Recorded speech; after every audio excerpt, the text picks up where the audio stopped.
Professor Dr. Nazmul Hussain Lashkar, Assistant Professor in HOD Department of Political Science, PDU Government Model College, Hailakandi, Assam, and the college which is affiliated to the Central Assam University Silchar. His area of interest is political sociology, human rights, Indian government and politics, local self-government, and tribal studies. He published 28 research papers in reputed journals and 17 chapters in edited books. He wrote 2 books, Grassroots Governance and Rural Development and Northeast India, People, Society and Polity. He edited 3 books entitled Human Rights in India, Issues and Challenges, Working of Democracy in India, Major Issues, International Relations, Emerging Issues. He also presents 48 research papers in national and international seminars and webinars. He completed a minor research project funded by the University Grant Commission, New Delhi. He received many awards from all across the country in various occasions. He received Research Excellence Award 2020. He is the member of various professional bodies like Indian Political Science Association, Indian History Congress, Bengal Institute of Political Studies, West Bengal Political Science Association, Dr. J.K. Research Foundation, Institute of Scholar, and Farag Education Society. So ladies and gentlemen, I may now request Professor Dr. Nazmul Hussain Lashkar to please enlighten us with his valuable words. Please enlighten us with his valuable words. Please, sir. Everyone from the front to the back, a huge round of applause for our distinguished guest of honor. Good afternoon to all. It's indeed my proud privilege, and I am honored and humbled to be a part of this august gathering. At the very outset, I extend my heartiest gratitude and thanks to the organizer for organizing this brilliant and wonderful occasion. Especially I extend my thanks to my brother Yahya, a good, great orator in this region right now. Please give a big hand for Yahya. He also talked about me while delivering his speech.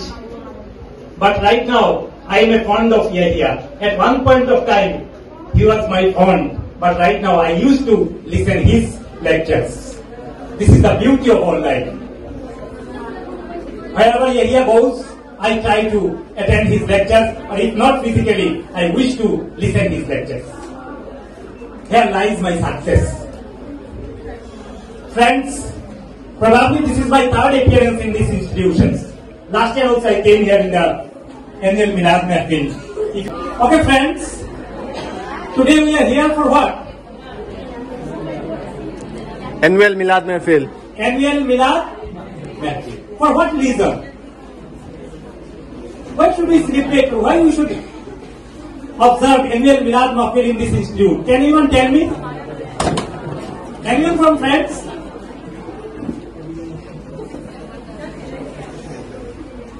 বাংলাতে বলতে পারো কেন মিলাদ মাহফিল? What is the purpose of it?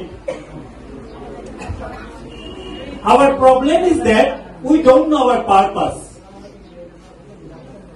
Most of the problems of the world centered upon 2 questions.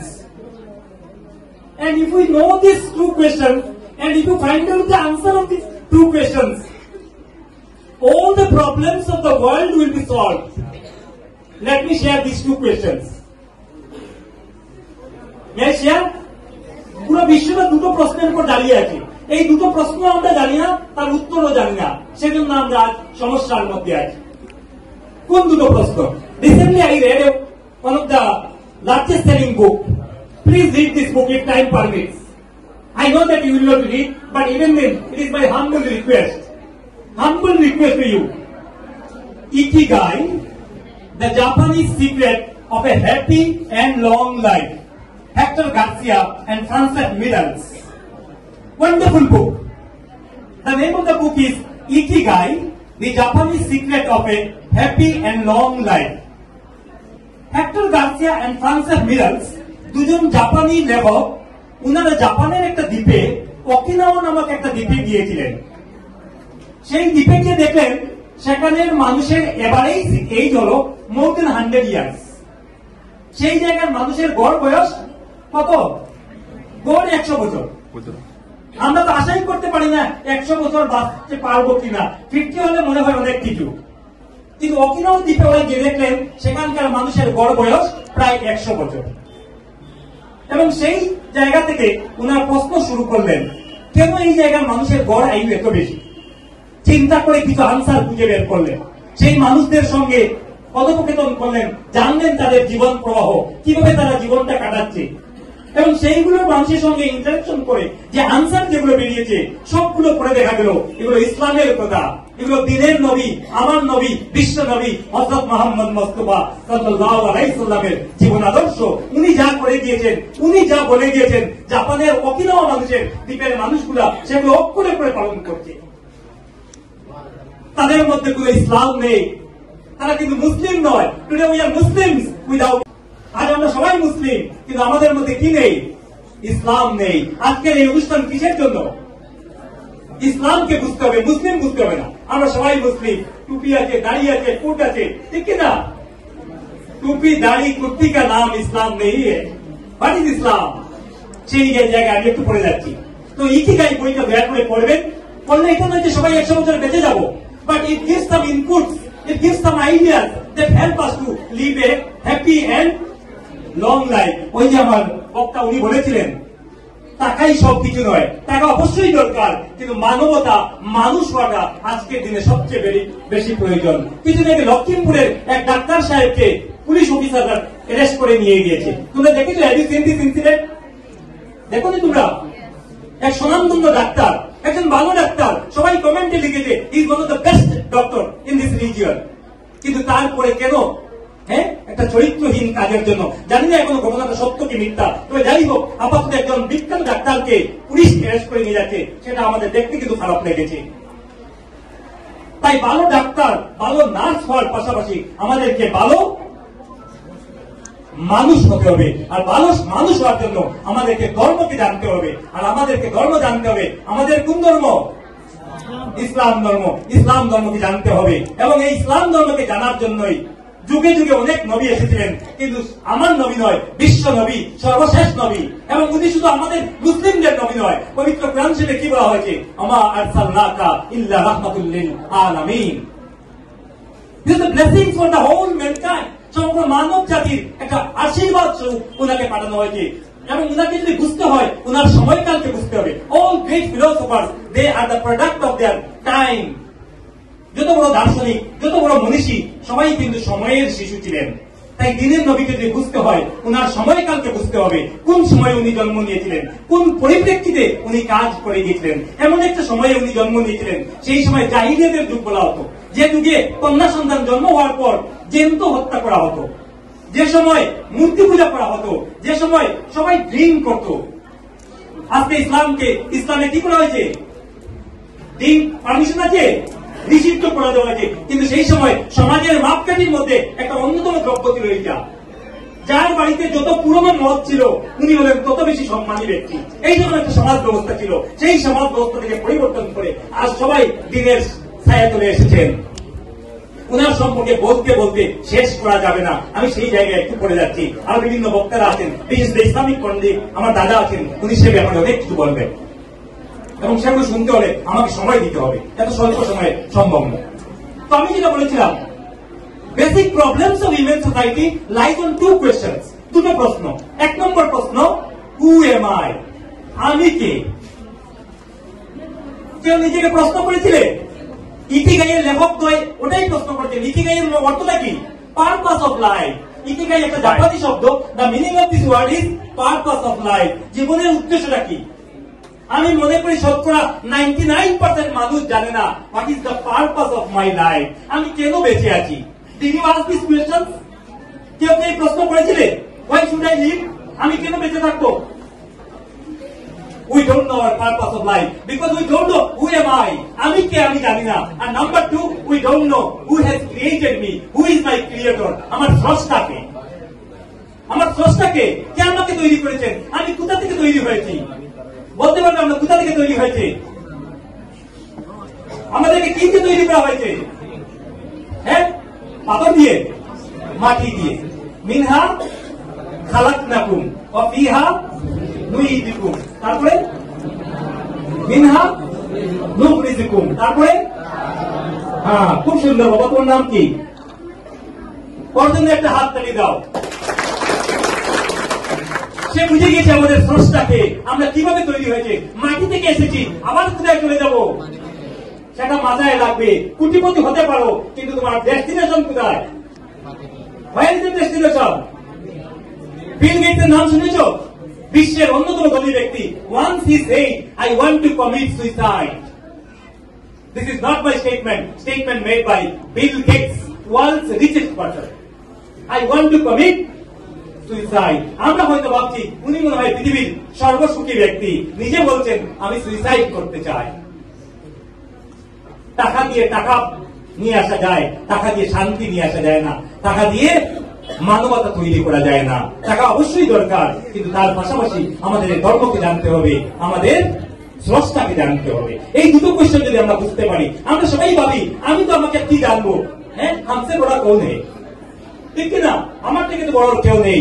Socrates বলছেন no thyself, one thing I know that I don't know। একটা জিনিস আমি জানি যে আমি জানি না। সক্রেটিসের মতো দার্শনিক বলছেন একটা জিনিস আমি জানি, সেটা আমি জানি না। আর আমরা ভাবি আমি তো সবকিছু জানি। তাই সবাইকে অনুরোধ, আমরা কি করবো? We should know ourself. আমরা নিজেকে জানবো, এট দ্য সেম টাইম আমরা এইটা প্রশ্ন করবো, হু ইজ আওয়ার ক্রিয়েটর? আমাদেরকে স্রষ্টাকে কে আমাদেরকে তৈরি করেছেন? তাই যিনি স্রষ্টা করেছেন, যিনি তৈরি করেছেন, উনার জন্য কিছু আমাদেরকে কাজ করতে হবে, না হলে আমাদের বিপদ হবে। পবিত্র কুরআনে সূরার মধ্যে আল্লাহ বলছেন 4 শ্রেণীর মানুষ ব্যতীত সবাই কিন্তু বিপদগ্রস্ত। বিসমিল্লাহির রহমানির রহিম, ওয়াল আসরি ইন্নাল ইনসানা লাফি খুসর ইল্লাল্লাযীনা আমানু ওয়া আমিলুস সালিহাতি ওয়া তাওয়াসাউ বিল হাক্কি ওয়া তাওয়াসাউ বিস সাবর। বলছেন সবাই বিপদগ্রস্ত। এরা শুধু নয়, কারা নয়? যাদের ঈমান আছে, যাদের আমল আছে, যাদের ধৈর্য আছে, আর যারা হক্কার, যারা হক সত্যবাদী, যারা, এদেরকে ব্যতীত সবাই কিন্তু বিপদগামী, সবাই কিন্তু পথভ্রষ্ট। আমি বেশি না 5 মিনিট কথা বলবো, বেশি বলবো না। I know you are hungry. Am I right? Yes, it is said that a hungry man is always an angry man. ঠিক কিনা? 5টা মিনিট দয়া করে আমাকে সময় দাও, আর ওনাদেরকে 10-15টা মিনিট দাও, ঠিক আছে? এত দূর হাইলাকান্দি থেকে এসেছি 2-4টে কথা বলার জন্য, না চাইলেও তোমাদেরকে শুনতে হবে। এত সুন্দর করে ইয়া তোমাদের ম্যানেজার চেয়ারম্যান স্যার আয়োজন করেছেন, অবশ্যই একটু সময় দিতে হবে, ঠিক আছে? This time will not go in vein.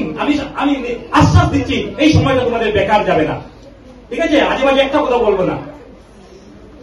আজকে আমাদের কেন এই অবস্থা একটু বলতে পারবে? বিশেষ করে মুসলিমদের কেন এই অবস্থা?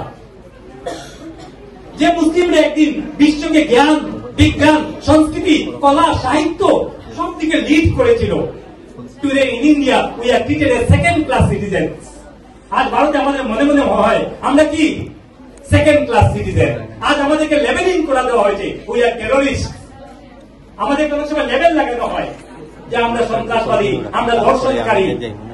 অথচ আমার ধর্ম শান্তির ধর্ম, আমার ধর্মের দিনের নবী উনি বলেছেন বিনা কারণে, উইদাউট এনি রিজন, একটি গাছের পাতাও আমরা চিনতে পারবো না। এই ধর্ম আমাকে শিক্ষা দিয়েছে। আজ কিন্তু আমাদেরকে বলা হয় আমরা হত্যাকারী, আমরা সন্ত্রাসবাদী। আজ আমাদেরকে পরিচয় দিতে হয়, my name is Khan and I am not a terrorist.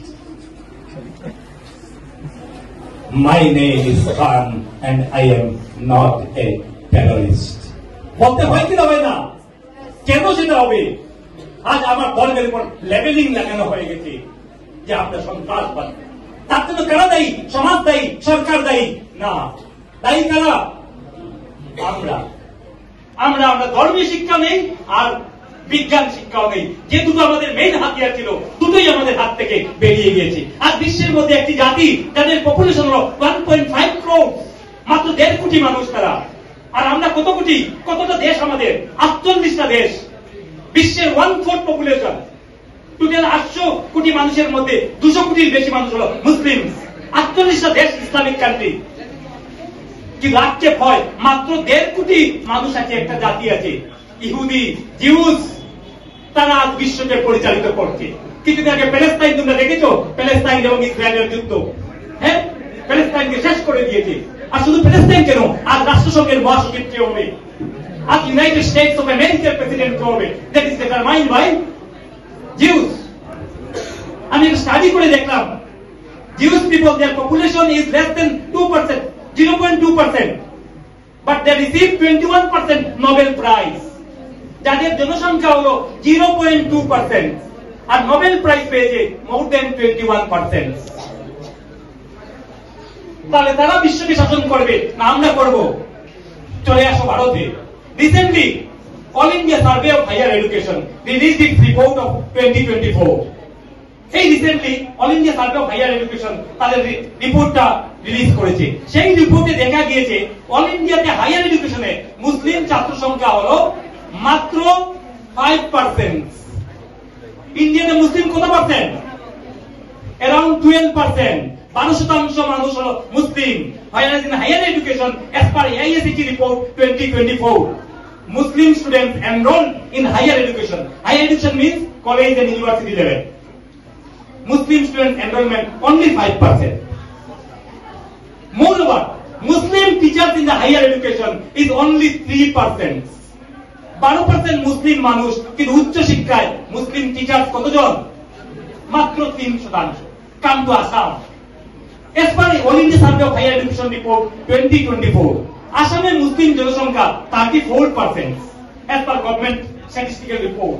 সেই জায়গায় মুসলিম ছাত্র সংখ্যা হলো only 13%. Muslim teachers in higher education only 11%. এই হলো আমাদের অবস্থা। In 2005, Government of India formed a committee under the chairmanship of Dr. Rajinder Sachar, popularly known as Sachar Committee. Sachar Committee submitted a report in 2005.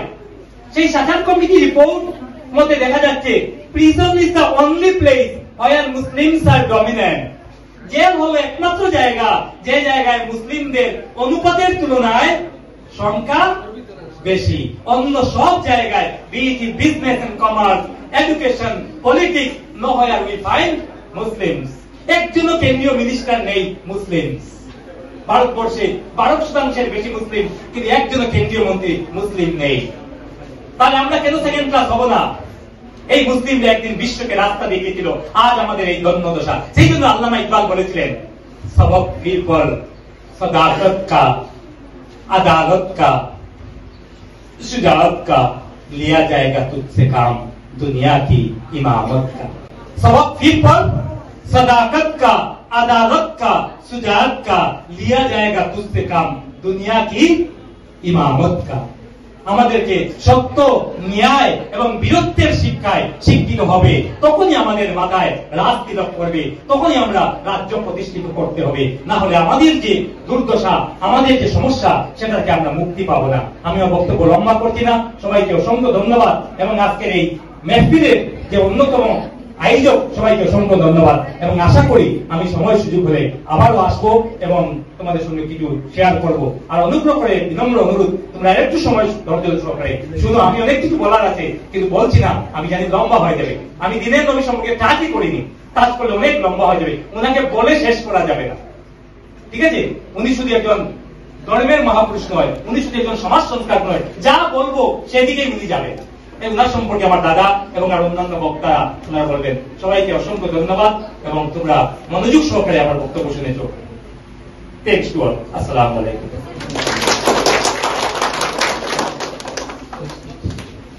Thank you, brother, for accepting our invitation and to be with us today, gracing this auspicious holy occasion by your kind presence. So, ladies and gentlemen, I will now take this opportunity to request our distinguished guest of honor of today's occasion, the elder brother of Dr. Nazmul Hussain Lashkar, Dr. Abul Hussain Lashkar. Before I request him to enlighten us with his valuable words, I may now take this opportunity to introduce him before all of you. He has graduated from the prestigious Kuricharan College, Silchar, Assam, with distinction and honors in mathematics, post-graduation from the Central Assam University with first-class second rank in mathematics, and MPhil from Kurukshetra University with A grade in pure mathematics.